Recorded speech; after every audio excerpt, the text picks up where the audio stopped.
Hello and welcome to the Common Good Data Podcast. My name is Drew Reynolds. Recently, many of us saw the headlines about nearly $2 billion in proposed cuts to SAMHSA, the Substance Abuse and Mental Health Services Administration. And for many organizations working in mental health and substance use, it was extremely alarming and existential for some, right? And this was a set of cuts that was planned in January of 2026, depending on when you're listening to this episode, and happened one day. And then 24 hours later, those cuts were then immediately reinstated and those funds were returned back. Now, this moment has stuck with me because it was really, really jarring. I know I had clients and colleagues who lost their jobs, lost their grant funding, thought the projects that they had been working on for years were cut and were over. And of course, it had an impact on my business as I lost quite a lot of business in one day and then had that immediately restored just 24 hours later. Now, today, what I really want to focus on is kind of what do we learn from this, right? This moment that occurred and this kind of removal and then reinstatement of federal funds certainly is emblematic of the type of uncertain atmosphere that we're currently working in right now in the social sector. But I think that there are some key lessons that really are worth distilling and thinking about and learning from for when you kind of encounter the next year in 2026 and beyond as social sector leaders.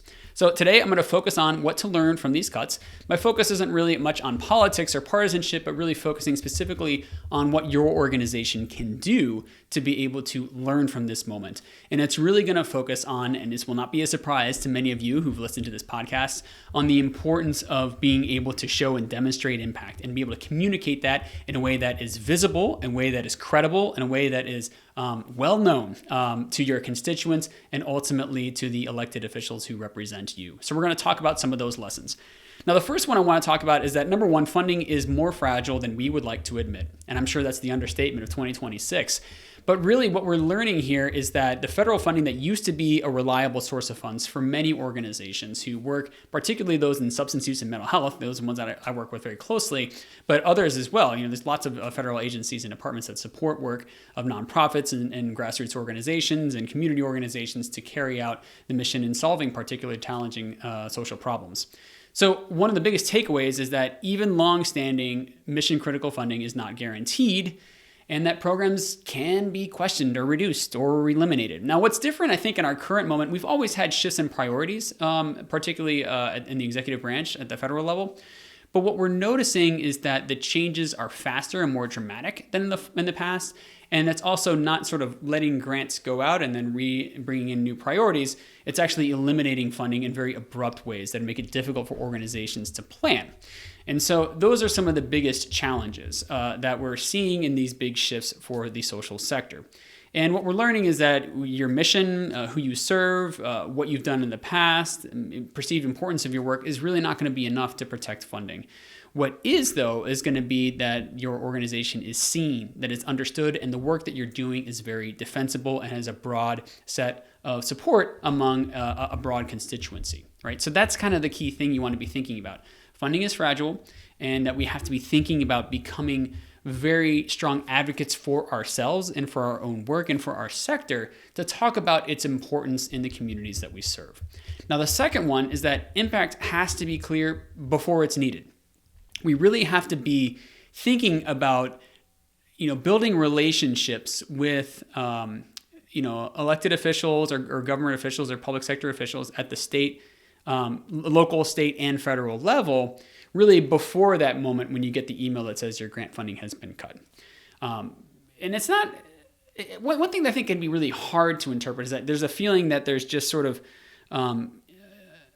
decisions that are made that are far outside of your control.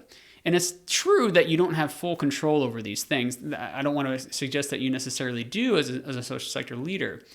But I do think it's worth noting that many people, this is particularly true, I think, of legislators at the state and federal level, is that they're asking very practical questions about how funding is being used and how it serves their constituency. And that usually actually goes ahead of some of maybe the ideas that we might have about partisanship in our current environment. Elected officials are going to be asking questions about what's working in the community and what's measurable. What sort of measurable impact have we seen the result of these funds have in the communities that I represent to my constituents, right? And how can we take that and then find ways to justify that in our current political context, right? So that's kind of how many of these legislators are thinking about these questions.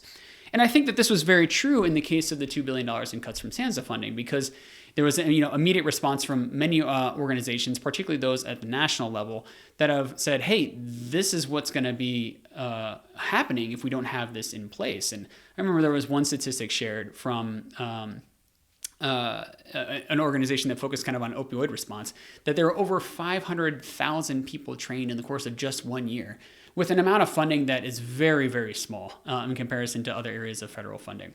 And so it was things like that you could really use to just share the gravity and the importance of the work that's being done and the impact that it's having in different communities. Now, you don't have to be a national organization to share data like that. You can share information about how it's affecting this particular neighborhood even, especially if you're working at a county level or a city level with respect to funding choices at that local level. And so you don't have to be a giant organization. You don't have to be having giant impact all over the country to still share something that's really important to the legislators and the public officials that you're working with. And it doesn't require being perfect with your evaluation, just being clear about what it is. Just say it simply. This is what happened. This was the change that happened because our program exists. And being very clear about that and unapologetic when you're sharing that with others on how important it is to the community that you serve. So you really want to be clear on your impact. Now, of course, you know me, I have lots of ways to help you figure out how to do that, to develop that sense of impact. But I think the key thing here is that just have a good sense of what that is, right? And have that memorized, whether it's an elevator speech, a pitch deck, an annual report, whatever format it takes, right? Have something in the back of your head where you can go up and walk up to somebody in 30 seconds, say, this is who we are, this is the impact we have, and this is why this work needs to continue in an important way. Now, a third lesson that I would take from this is that advocacy should not begin during a crisis, right? So the reinstatement of the SAMHSA funding didn't happen by accident. It certainly happened because organizations and advocates spoke up and led. But it's also important to know that much of that work was already well known to some of the legislators. In fact, in this specific case, Congress had recently authorized federal dollars to be spent specifically on these types of grants in just months before. So there was also, I think, a question at the federal level around authority in terms of how federal funding gets allocated. That's for a topic for another podcast episode and for someone who has more legal and policy expertise than I do. But I guess what I would say is that the knowledge that many different leaders in Congress had about the importance of SAMHSA's support for these different types of programs was well known. And it's because many of those organizations had been documenting and sharing and communicating that impact over a series of many years, right? As opposed to something that just happens at one time. Now, for your organization, it might be the case that maybe, you receive funding that's well known, but maybe you're not as well known by your member of Congress, whether it's a representative or a senator. Or maybe there's somebody at your local county commission or on a city council that doesn't really know who you are. And that's a situation where you really want to make sure that you have that relationship developed with those public officials so they do know who you are. And so when a crisis comes up and there's a huge cut in funding or there's a challenge that, a challenge like a pandemic, for example, shows up, that you're kind of top of mind for those public officials as someone who is an expert, who really knows your problem or challenge area, and that you have maybe some ideas about how to address or solve that particular challenge. And so I think that you really want to be able to show up not just during emergencies, not just looking like you're asking for funding, but building an ongoing and relational and consistent sort of relationship with public officials. Now, what does it look like to actually do this advocacy? And I'm sure many of you maybe have had an opportunity to, sign a petition that was going around. Maybe you've called your legislator before, and those are good things. You want to continue to do those. But I think especially at the local level, this is really important, is to just simply show up. Show up at town halls and city council meetings. Go to your county commission meeting and just, listen to how it goes, and then walk up and just introduce yourself to your county commissioner. Shake hands and say, hi, my name is such and such. I work with this organization, and I just wanted to come up and say hello. That's all. That's a good first step, to just go out there and do that. You have an opportunity to participate in public comment periods. This actually happens. People don't recognize this, but most of the big decisions that governments make have some type of public comment period where there is a specific invitation for others to understand exactly what's going on, and they might provide comment on that. I've actually worked with organizations that have used public comments to be able to actually, in turn, change the particular strategic direction of a local government entity. So it's really important to use all those different means to be able to communicate and build relationships with your representatives. People don't realize this too. When you're talking to a state rep, I know here in Georgia, our state reps are in session for 3 months of the year. They have a pretty small salary. Most of them have jobs outside of, in fact, all of them I think have jobs probably outside of their work as a senator or representative, because they don't get paid a full-time salary. And they're oftentimes just your neighbors in your community and regular people who you can just email and say, hey, can we go get coffee? I highly recommend that you do that, to spend that time to go build those relationships with those public officials so that they know who you are. And so that when there's a moment that comes up, there's a particular bill or legislation or a crisis because funding has been cut, they know who you are, they know what you do, they know the impact that you have, and you're top of mind for them, so that they can then be the type of public official that can then in turn advocate for their constituents, because that's what they're supposed to be doing in as a public officials, right? That's what their goal is. I think advocacy, I see I think we have an image that it has to mean that you're in the streets or you're carrying a bullhorn. And don't get me wrong, there's a space for that, that type of advocacy work. But at the same time, I think for nonprofit organizations, you have a whole suite of different things that you can be doing. And to be thinking, I think, creatively about building those relationships with elected officials is a really good place for many to begin. Now, I do want to pause here because this is where many nonprofits, I think, in particular, will hesitate, because there's a fear that engaging with public officials or with legislators automatically equals extensive lobbying, and that lobbying will put your organization at risk. And the reality is that if you're simply sharing information with and educating public officials and building relationships, that type of advocacy is very much allowed for 501c3s. Many nonprofits are already doing that type of work without necessarily calling it advocacy. Lobbying is really more, and the rules around nonprofits is really more about spending extensive amounts of time on lobbying instead of extensive amount of time on activities and programs and services that your nonprofit's supposed to be doing. So there's a substantial rule, I think, that you can look up in the IRS rules that kind of guides how much time you can spend on lobbying. But also, lobbying really is about supporting specific legislation, right? And recognizing that there's still even a lobbying allowed within some of those limits for nonprofits. But it's really more about the specific legislation piece. And then, of course, the partisanship or endorsement of candidates. So as long as you as a nonprofit are staying away from endorsing candidates, and if you're staying away from participating in the electoral process, per se, in ways that would be inconsistent with federal law, I think what you want to be thinking about is that you still can go talk to your legislators, right?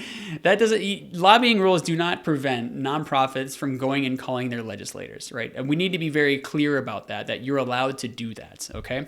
I actually would argue, and this is actually a great resource I want to share from the Council of Nonprofits that writes about federal law and how it protects nonprofit advocacy and lobbying, and starts out with a great quote from our First Amendment from the United States Constitution, which says, "Congress shall make no law respecting the right of people peaceably to assemble and to petition government for redress of grievances."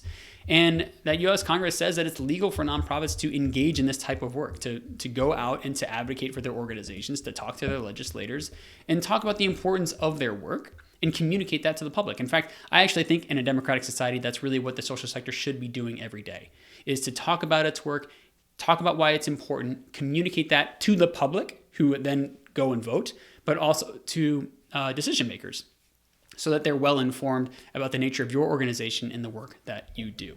Now, again, there are some limits to this kind of work, and you can find out more as you searching online or talking to an attorney if you need to. But I do want to be clear that there is opportunities for nonprofits to engage in advocacy and lobbying. And so we shouldn't sort of be afraid to step into that space, in particular because there are moments in the last couple of years where it's been really important for nonprofits to do exactly that.